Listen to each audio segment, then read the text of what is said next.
Kape. Magandang araw sa atin lahat mga kababayan, saan mang panig kayo ng daigdig naroon. Dito na naman tayo sa another episode ng ating Badong Arapilis Vlogs. Pag-uusapan natin, ito po, humingi po ng paumanhin. Ito pong si Erwin Tulfo sa kasamaan ng kanyang ugali. Talaga naman, ano ba tawag dun sa pagbabanta, di ba? Na kukuhelyuhan mo, pagbabanta na bibitbitin mo palabas ng, session itong iyong mga, kapwa senador, 'di ba kasamaan ng ugali 'yan. Okay, pag-uusapan din po natin eto pong patuloy na pambubudol nito ni Chis Escudero. Chis Escudero, hindi mo kami mabubudol, ah, sa iyong, sa iyong hindi naman kami si Heart Evangelista na matotokis mo 'no. Isa lang po ang meaning namin niyan sa ginawa mo, isa kang Judas. Wala ng ibang pali-paliwanag, Judas ka.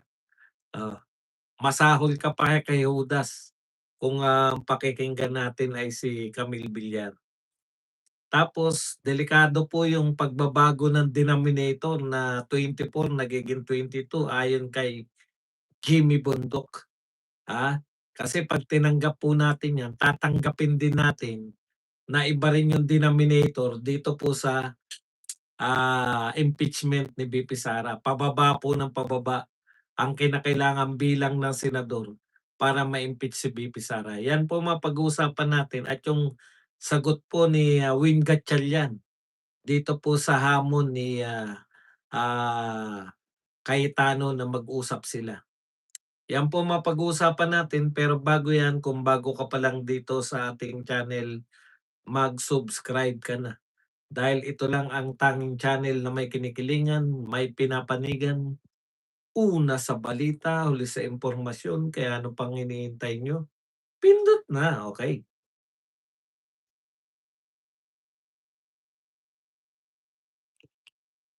Ah,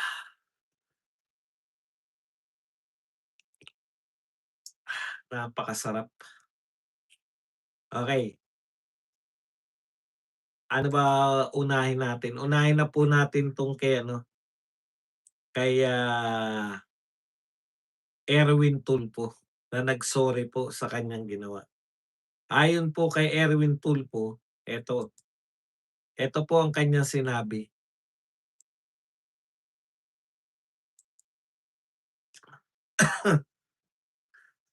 Sa Facebook page ni Erwin, basahin nga natin mula mismo sa, Facebook page.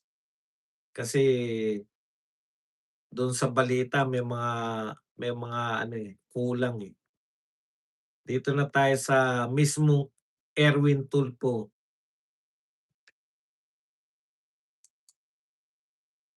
ayan. Sabi po ni Erwin,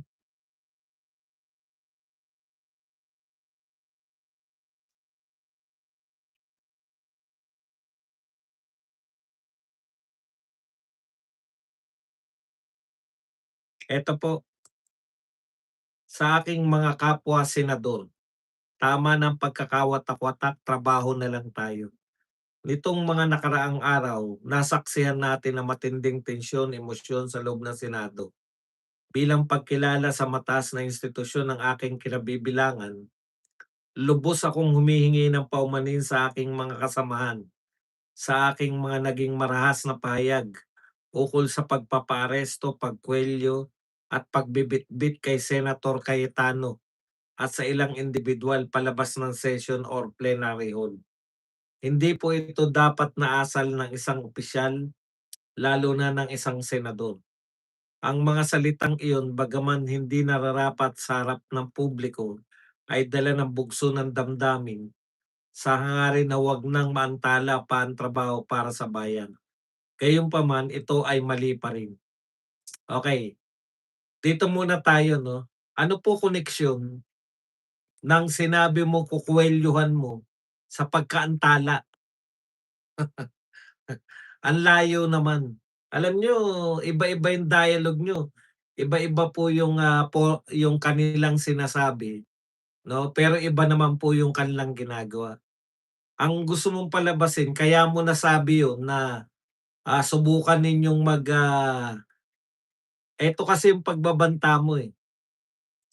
Subukan ninyo na mag-Blue Ribbon Committee hearing ulit at ipahuhuli ko kayo. Kung hindi tumalima yung OSAA, ako mismo yung bibitbit, kukuwelyohan ko kayo, ibibitbit. So eto, ang tingin namin ay ina-address mo kay Marcoleta at saka kay Alan Peter Cayetano kasi wala kang binanggit na pangalan.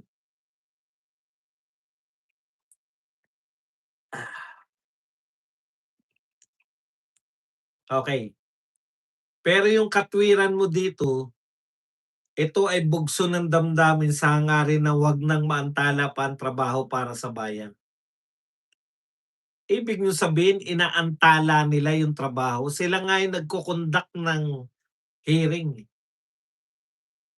Kayo ni Lacson, Erwin Tulfo, kayo ni Lacson yung hindi gumampan ng trabaho sa napakahabang panahon. Ilang taong kayong chairman at, ilang buwan kayong chairman at, vice chairman. Wala kayong tinapos na, ah, imbestigasyon ni hindi niyo natukoy sa tagal. Ngayon isang beses pa lang malapit na tayo sa katotohanan agad, isang beses pa lang. Paano mo sasabi na kaya ka nagalit, kaya ka nagbugso ng damdamin dahil ayaw mo lang maantala? Ibig mo sabihin naantala yung trabaho nung nag-hearing sila?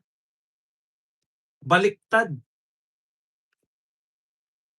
Naantala ba yung trabaho nung nag-hearing si Marcoleta at sinamahan siya ni Alan Peter Cayetano? Kayo po ang nag-aantala ng hearing, kayo po yung hindi nag-hearing. Ilang araw pa lang na na-appoint si Marcoleta may hearing na agad. Paano naantala, 'di ba? Okey. Kaya ang pangit, eh, hindi si Llamas, ang pangit ng paliwanag mo. Buti pa humingi ka talaga ng sorry. Eh, hindi ka talaga taos sa puso mo yung pagso-sorry. Hindi mo puwedeng ikatwiran na kaya bugso ng damdamin 'yan dahil gusto mo lang na 'wag ma-delay. Eh, nauna pa nga sila sa'yo, eh. Oh, nauna pa nga sila sa'yo na mag-hearing sa flood control. Paano naantala? Sila nakaantala?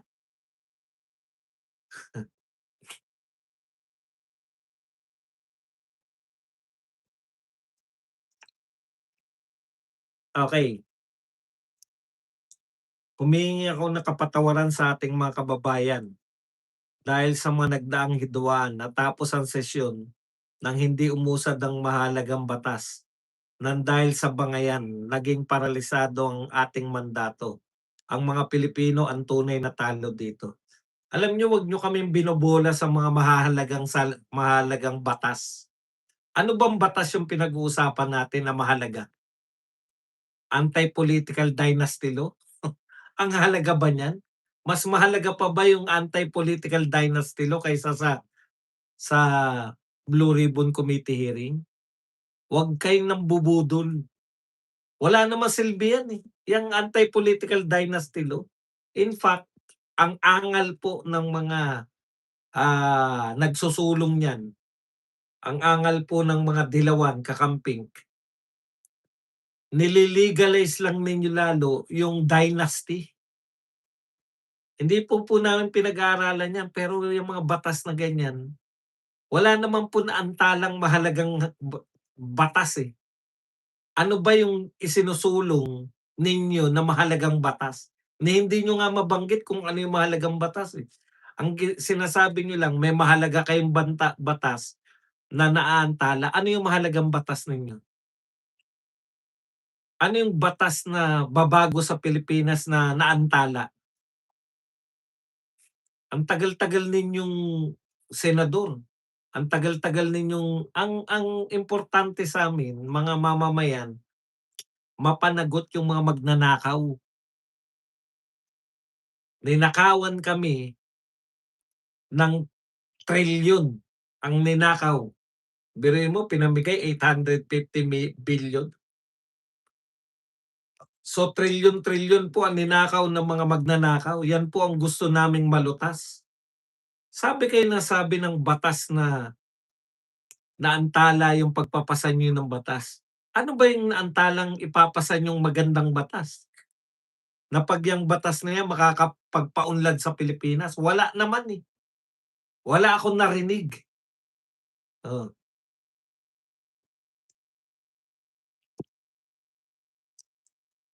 okey. Kaya nananawagan po ako sa aking mga kapwa senador, tapusin ang pagkakawatak-watak dahil sa labas ng Senado ilan sa atin na magbabarkada, magkumare o magkumpare naman kaya trabaho na lang tayo. Magbalangkas na ng mga batas, mag-imbestiga sa mga iregulidad ng walang kinatatakutan at unahin ang kapakanan ng bawat Pilipino. Ang pagkakaisa hindi nangangahulugan ng pag-atras sa laban. Ito ay pagsasama-sama ng ating lakas. Ang problema niyo, hindi niyo binigyan ng pagkakataon yung Senate President na ipakita yung pagbabago. Kayo wala kayong ginawa sa sinasabi mong magbalangkas ng batas, sa sinasabi mong mag-imbestiga ng irregularidad. 10 buwan kayong yung pamunuan ni Tito Soto, 10 buwan wala naman nagawang mahalagang batas, wala naman kayong naipasang batas, wala naman kayong mahalaga, wala kayong naipasang mahalagang batas. Wala naman kayong naimbestigahan. Oh, tapos ilang araw pa lang si Cayetano gusto niyo na kaagad. Si Cayetano ilang araw pa lang sinasabi niyo na kaagad na giniba niya o pinabagsak niya yung dignidad ng Senado. Eh, kayo nagpababa ng dignidad, eh. Erwin Tulfo, Lacson, Tito Soto. Una, si Tito Soto muna at saka si Lacson. Kayo ang nagpababa ng dignidad ng Senado dahil sunod-sunuran lang kayo sa palasyo. Sinabi sa inyong wag mag-imbestiga. Lahat ng ginawa ng palasyo ano, eh, salita lang, eh. Sinabi lang niya, "Mahiya naman kayo." Nung hindi nahiya, sabi niya, "Mahiya naman kayong mga magnanakaw." Eh, hindi nahiya yung mga magnanakaw, wala kaming gagawin, hindi pala kayo nahihiya, eh. Kunwari may ICI, kunwari nag-imbestiga si Lacson, panay kunwari lang. Sa totoo lang po, panay kunwari lang yung ginawa ninyo. Hindi niyo man lang sinuportahan si Alan Peter Cayetano. Tignan niyo man lang, 1 buwan man lang, oh, kung ano yung gagawin. Pagkatapos ng 1 buwan at walang nagawa, tsaka kayo dapat pumalag-palag. Eh, putya araw pa lang, eh. Alam niyo ba, pumasok pa lang si Bato ang akusasyon niyo kaagad sinira yung dignidad. 2 araw pa lang ang Senate President si Cayetano sinira na kaagad niya yung dignidad ng Senado. Mga peke naman kayo, ipokrito naman kayo. O sige, ano yung sinasabi? Ano yung sinasabi bakit pagpalagay na natin na tama kayo, pero mali kayo, 'di ba? Gaano ka-ipokrito itong bagong 12? Oh, ang pinaka-ipokrito diyan yung Judas Cariote. Judas Iscariote. Ikaw ang pinaka-peke diyan. Ikaw ang pinaka-ipokrito diyan. Bakit? Una sinasabi niya, "Wala akong kinikilingan, gusto ko lang yung, mag-function na yung ano, yung, Senado."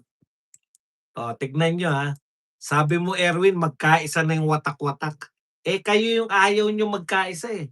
Magkaisa ang gusto niyo, bumaliktad yung mga yung dating nasa 13 magbaliktaran lahat, yan yung meaning niyo ng pagkakaisa. Pero hindi niyo pinakinggan, binigyan ng pagkakataon yung 13. O 'di ba hanggang ngayon nanghihikayat ka pa? Hanggang ngayon sinasabi mo meron pang mga babaliktad, tapos sasabihin mo na magkaisa na tayo, magkaisa na bumaliktad sa inyo, utot niyo. Okey, gaano ka-Judas 'to si Chis Cariote? Tignan niyo po, ano ba sinasabi ni Chis Cariote ngayon? Sabi ni Chis Cariote, "Hinihiling ko ang inyong pag-unawa sa'min." Okey lang 'yan dahil bugbog na bugbog siya, eh. Eto po ang dahilan daw ng kanyang panghuhudas. Iginiit na gusto lang niya magkaroon ng sesyon. Nagpasya ako na itigil na yung kawalan ng sesyon sa Senado. Okey. Okey naman 'yan, ang ganda ng sinabi mo, 'di ba? Kaya lang sabi ko nga sa'yo, hindi naman kami si, Heart Evangelista na nauuto mo sa mga matitilamsik. Una, paano mo ka binubudol? Hindi naman ikaw 'yan, Chis, eh, yung nagpakitang Chis Escudero ngayon. Lolo yata ni Heart Evangelista yung nakita namin, eh. Alam mo, Chis, nung ikaw ay Senate President, mukhang, fresh na fresh ka pa, 'di ba? Oh, bagong bagong pakilay. Parang, mag-chewin lang kayo ni Heart Evangelista. Alam mo itsura mo ngayon, Chis, tignan niyo, papakita ko lang po sa inyo, baka sabihin niyo nanloloko ko, eh. Eto po ang itsura ni Chis ngayon. Binubudol mo kami, hindi naman si Chis Escudero 'yan, eh. Kayo na po magpasya kung si Chis ba 'to o lolo ni Heart,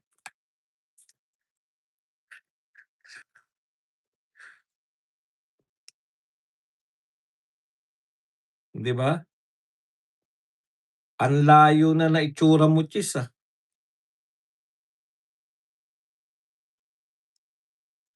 Hindi ka na makikilala ni Heart niyan, 'no?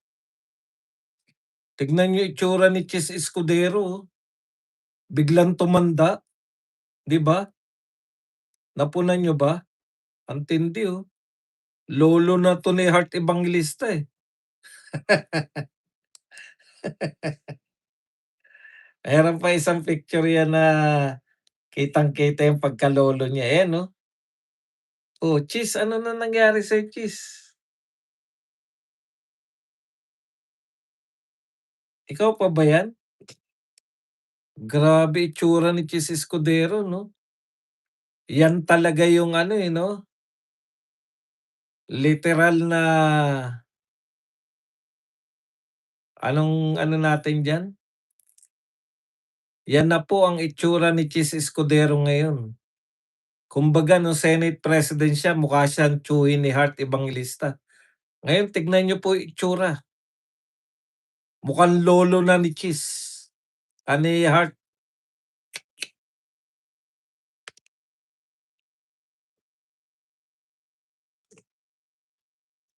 Yan po talaga nagagawa ng ano 'no, ng stress talaga, ang hirap labanan ng stress, eh, 'no? Okey. Alam mo, Chis Escudero, ikaw ang numero unong budol, 'di ba? Eto ang mga sinasabi niya, walang Senate President kasalukuyan ng Senado. Walang Senate President, ano tawag mo kay ano si Alan Peter Cayetano, kung hindi siya Senate President, ano siya? Nag-resign na ba siya bilang Senate President si Chis Escudero, si ano, si Alan Peter Cayetano? Eto ang, ano, eh, 'no, eto ang, tuloy-tuloy na pambubudol. Sabi niya, "Nagpasya ako na itigil na yung kawalan ng sesyon sa Senado. Kung hindi pa kami nagsesyon, lalabagin namin yung probisyon na yun ng saligang batas." Okey, ngayon ang tanong, 'di ba sabi mo gusto mo na magkaroon na ng sesyon yung Senado. Wala namang problema dun, sino ba may ayaw na magkaroon ng sesyon yung Senado, 'di ba? Kaya lang maganda yung katwiran ni ano, ni Alan Peter Cayetano na nalaman niya na 'yan, yung gimmick nila na dahil majority sila, hindi na ipilit ni Alan Peter Cayetano, yung, kagustuhan niya na kahit na makulong si Jinggoy o makulong yung mga senador, makakaboto pa rin. Ibig sabihin natalo siya dahil tineknikal siya. Ano po ang pagte-technical kay Alan Peter Cayetano? Ito po yung mga nagsasabi po na dapat nagdebate na lang tayo, 'no? Dapat nagdebate na lang tayo, dapat, sa floor ginagawa 'yan, hindi hindi yung, ah, bino-boycott niyo. Yun kasi yung problema kunwari nito ni Chis, bino-boycott nila kaya walang session. Okey, hindi ba nagdedebate sa Senado noon, Chis Escudero, papaalala ko lang sa'yo, may debate noon. Nakikipagdebate si Alan Peter Cayetano, nakikipagdebate si Marcoleta. Anong ginawa ng mga kinampihan mo? Nag-walkout. Tapos nagpaiwan kasama ka ro'n sa hindi ka naman kasama sa walkout, pero wala ka sa floor. Ibig sabihin, maaring alam mo na, ayaw mo palang ipahalata dahil masyado kang wais, Wais masyado 'yan si Chis Escudero, wala mahirap pagtiwalaan yung tao na 'yan, kudas, Okey, wala ka rin dun sa session, 'di alam kung nasaan ka. So, nagtanong si Tito Soto, "Are we in, quorum? Do we have a quorum, Mr. President?" Natural wala silang quorum kasi 12 lang sila. So, yung 12 nung kinuwestiyon ni Tito Soto, walang quorum. Malinaw, 'di ba? So, nanalo sila. Walang quorum, therefore hindi nakapagbotohan. Kasi gusto na nila Cayetano magbotohan na, kung puwede bang mag-session, makasama sa session yung mga makukulong at tsaka yung mga wala sa session hall, sa ano pa mang kadahilanan. Okey. So, sa madaling salita mga kapatid, yung 12 walang quorum. Pero nung bumaliktad si Kiss, 12 lang din sila, biglang may quorum na. Okey. Kaya yan ang una niyong pamimeke sa tao. Kinakatwiranan niyo. Ang linaw po ng nasa saligang batas. 24 ang senador, 13 ang quorum. Sino po ang nagpasya na 22 na lang ang senador? Wala.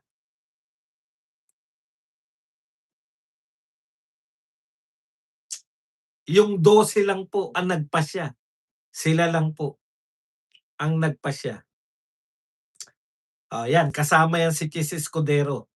Sa nagpasya na yung 12 puwede na mag-session. Pero ano po, sige patulan natin. So Chis, sabi mo kaya ka lumipat, kaya ka ng hudas dahil gusto mo magkaroon ng session. Anong ginawa niyo nung nag-eleksyon kayo? Nagkaroon na ba ng session?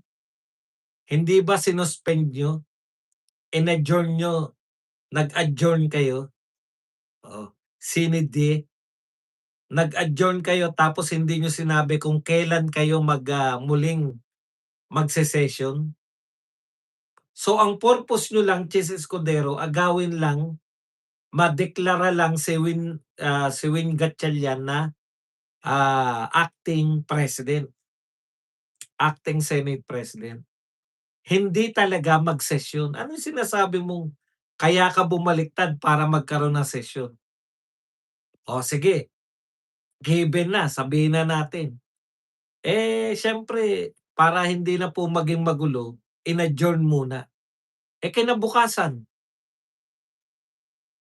bakit hindi kayo nag-session? Oh, Huwebes pa lang, hindi pa break ng Senado. Katunayan, hindi na nga kayo nag-session, nag-utos pa yung di umano ay acting president na work from home. So hindi totoo, bakit hindi ka pa rin kumikibo, Chis Judas Cariote? Ah, bakit hindi ka pa rin kumikibo? Thank you very much muna kay Dolce Vita na nagbigay sa atin ng €5. Dolce Vita, thank you very much. I-add na natin siya na moderator.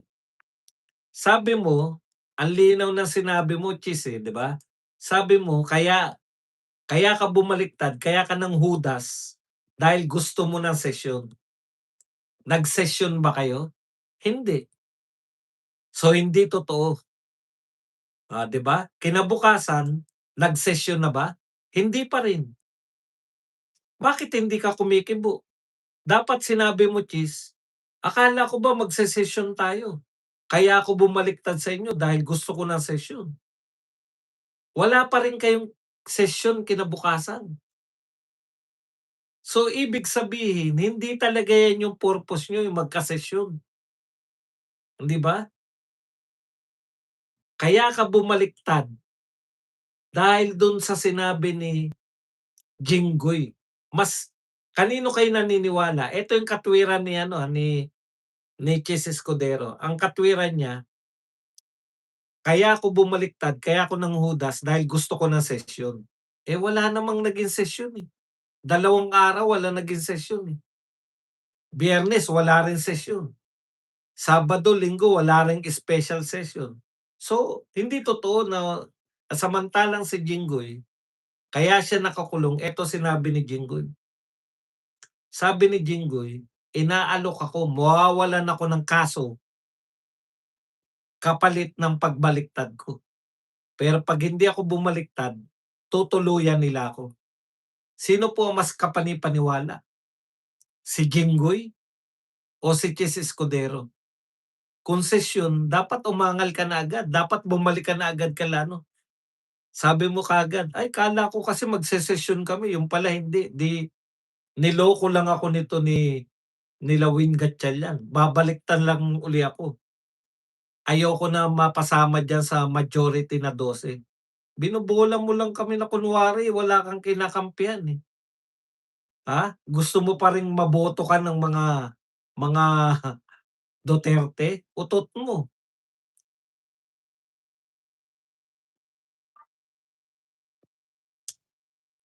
Okey,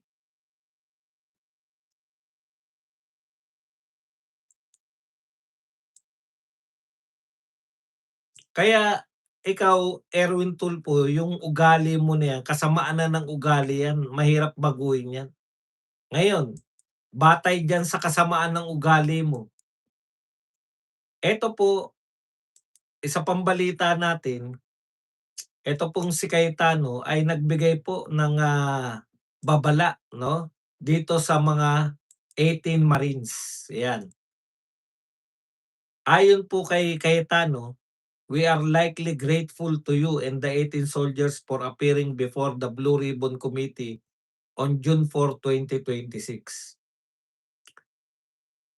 Ah, we must clarify however that the hearing purportedly set to June 8, 2026 was not authorized by this office, by Senator Pia Cayetano's committee chairperson, or by Senator Rodante Marcoleta, subcommittee chairperson." Yan. So nililinaw po ni Cayetano sa 18 Marines na hindi po otorisado yung pagko-conduct ng hearing nito ni Erwin Tulfo sa Lunes, bukas. Okay.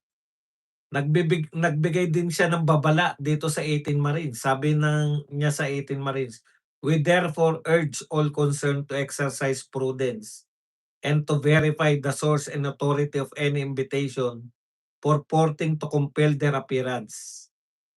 No person summoned to testify should face threat or intimidation, whatever the committee's eventual findings may be."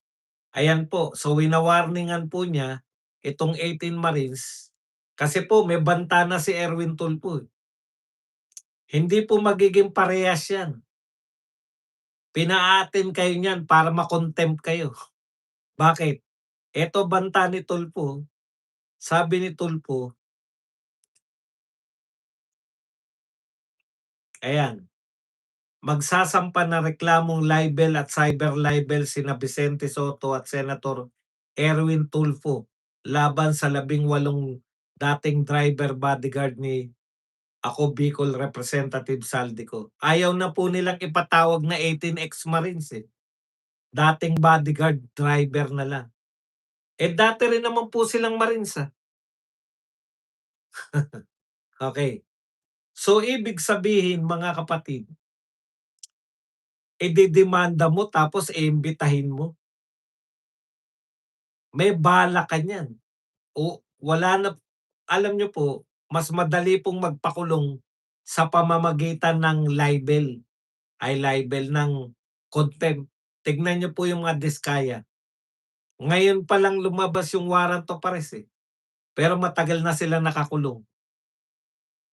Kaya yan, trap yan ni Erwin Tulfo, ipapa-contempt kayo niyan. Yan yung warning ni, hindi sa'min galing yan, warning yan ni Cayetano. Mahirap po, lalo na po ganyan yung ugali ni Erwin Tulfo. Ano po yung ganyan yung ugali? Eh, biglang magagalit, eh. Biglang sasabihin na na kukuwelyohan at dadamputin. Kapwa niya senador yun, sa Senado. Eh, ano na lang kayong 18 Marines 'pag tinopak. Ayon nga kay Cayetano, hindi normal ang pag-iisip ni Erwin Tulfo. Oh, tignan niyo, kung yung kapwa niya senador puwede niyang sabihan na kukuwelyohan, bibitbitin palabas, na parang mga aso lang na alam mo yun, aso lang na, dadamputin. Ang point ko lang diyan, ano ang sino magtitiyak ng kaligtasan ng mga 18 Marines kung si Erwin Tulfo ang kakaharap niya? Tandaan niyo siya po yung nagsabi ng, "We must bend the law."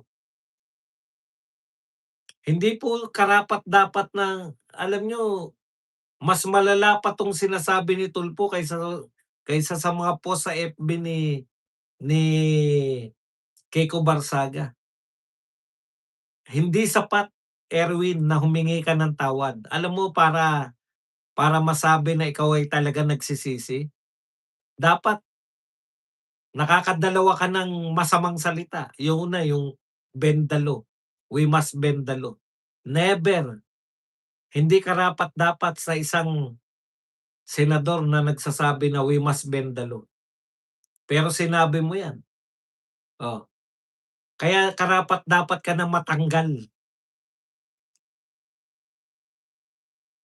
bilang senador. Tapos ngayon kukuwelyohan mo kapwa mo senador. Kung totoo yung nagsisisi ka sa sinabi mo, dapat mag-resign ka na bilang senador kasi sabi mo nga hindi karapat-dapat yung mga sinabi mo. Hindi pala karapat-dapat, eh. Mag-resign ka na sa Senado. Oh, mas malala pa kay Kiko Barsaga 'yan. Kay Kiko Barsaga, post-post lang sa ano 'yan, para po maibangon yung dignidad. Tingnan niyo po, sabi kayo ng sabi kaya kayo nag-walkout, kaya ayaw niyo sa kaila Cayetano kasi sila nagpapababa ng dignidad. Eh, panay Bible verse yung nasa bibig nun ni Cayetano, eh.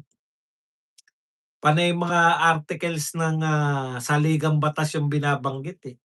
Ikaw panay mura ka, nakailang, what the F ka na. What the F mo yung mga China, oh. 'Di ba pati yung China, winat the F niyan? Anong uri ng senador ka? Kung mapagpatol lang yung China, putya minurat sila ng ano, ng senador.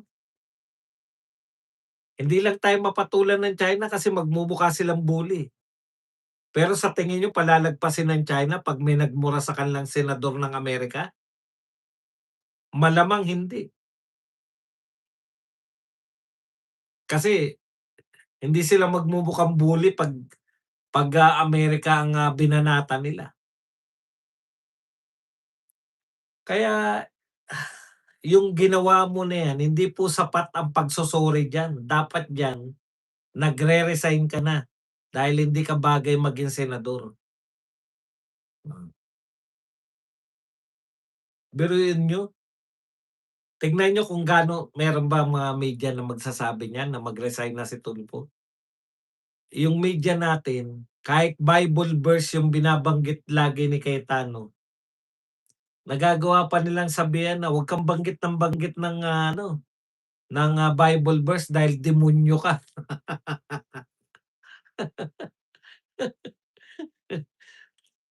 'Di ba? Okey. Alam niyo, eto po, pare-pareho po silang, nagsasabi na magbati-bati na tayo, tigilan na natin yung pagkakawatak-watak. Lagi po sila nagsasabi, lahat sila, lahat ng, iba't ibang grupo sa Senado. Pero sino lang po yung nag-offer talaga ng totoo? Si Cayetano sabi niya, "Win, mag-usap tayo, meron akong nakikitang solusyon." Oh, ano reaksyon ni Win Gatchalian? Diyan po napapakita kung sino yung tunay na gustong mabuo yung Senado at gusto yung kapangyarihan lang. Hanggang ngayon hindi sinasagot ni Win Gatchalian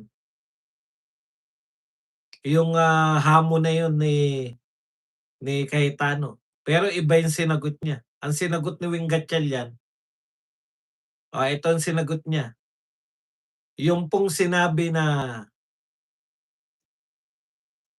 eto po, sabi ni Gatchalian, pakinggan na nga natin. Of course, we respect her opinion, but matibay rin ang opinion ng Integrated Bar of the Philippines. Yung associate, of course, we respect her opinion, but matibay rin ang opinion ng Integrated Bar of the Philippines.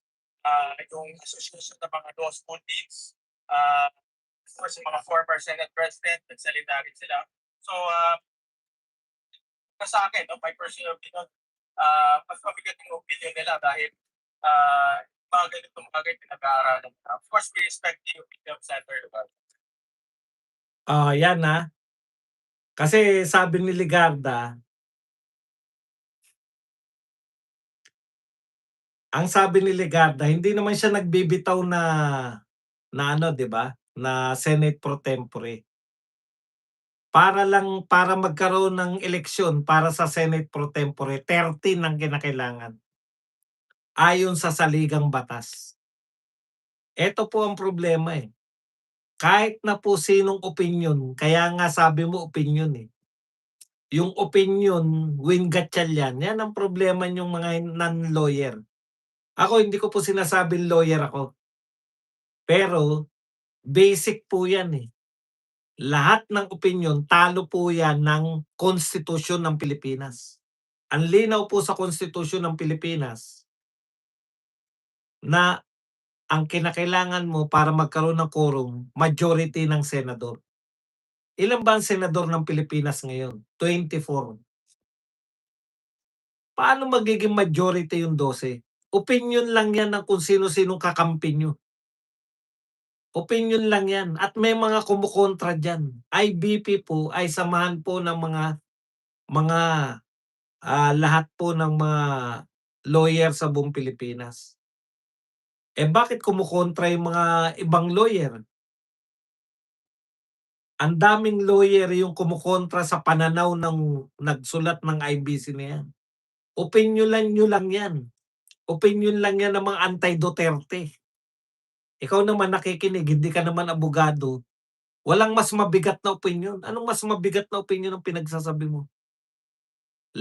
Sabi nga, lahat ng abogado kung 3 ang abogado, titignan nila yung isang sitwasyon, may 3 interpretasyon o may 3 opinyon ang 3 abogado. Hindi po pabigatan yan ng abogado. Hindi po pabigatan yan ng nagbigay ng opinyon. Yan po, okey ang opinyon niyo kung umaayon sa saligang batas. Eh, puta saligang batas natin 13, eh. 13 ang, para ka magkaroon ng business, para ka magkaroon ng, official business yung Senado, 13 ang kinakailangan, 12 lang kayo. Kaya babalik tayo dun sa numero na 12. Ngayon, regardless, ikaw ang kinikilalang leader, si Cayetano yung kinikilalang leader sa kabila, anong gagawin natin? Pupuwersahin mo lang kahit wala kayong 13? Okey lang 'pag may 13 kayo suko na kaagad yung kabila, eh. Eh, wala kayong 13, inooperan ka ni Cayetano, mag-usap kayo, ayaw mo naman. Mas kinikilala mo yung opinyon ng mga ibang tao. Yang IBP na yan hindi magiging senador yang mga yan. Eh, papaano yung opinyon ng mga Pilipino? Oh, marunong din kaming magbasa. Ang nabasa namin sa saligang batas, 13 para maging legit ang inyong mga usapan. Eh, 12 lang kayo, eh. Sino may sabi na 24 ay 12 ay 22 na lang ang senador? Ikaw ba, Gatchalian, masasabi mo na 22 na lang ang legal na senador? O hindi pala, eh. Ibig mo sabihin nakulong lang hindi pa nga nahatulan si Jinggoy. Nakulong lang dahil non-bailable. Hindi pa nga nagsisimula yung trial, eh. Ibig sabihin tanggal na si Jinggoy sa roster ng pagiging senador. Yung buong buong panahon na si De Lima ay nakakulong na senador siya, ibig sabihin pekeng senador siya? Bakit sumusweldo? Kaya lahat ng katwiran niyo, katwiran lang yan. Kahit ba sabihin ninyong mabigat pa ang katwiran niyo. Hmm. Ngayon hindi rin naman kayo nag-session 2 araw. Dahil wala rin namang epekto, eh. Bumuo muna kasi kayo ng 13, ngayon lalo po kayong nakakahiya dahil baka magbaliktaran pa sa inyo dahil peke kayo, eh. O ngayon, kalimutan na po natin 'yan. Yung isang grupo gusto mag-usap kayo, ayaw niyo namang makipag-usap. Win Gatchalian, ano kinatatakot mo sa pakikipag-usap kay Cayetano? Takot ka dahil matalino si Cayetano? Yan yung problema. Hindi ka pala karapat-dapat talaga maging mamuno ng Senado dahil may kinatatakutan ka sa kuwentuhan pa lang.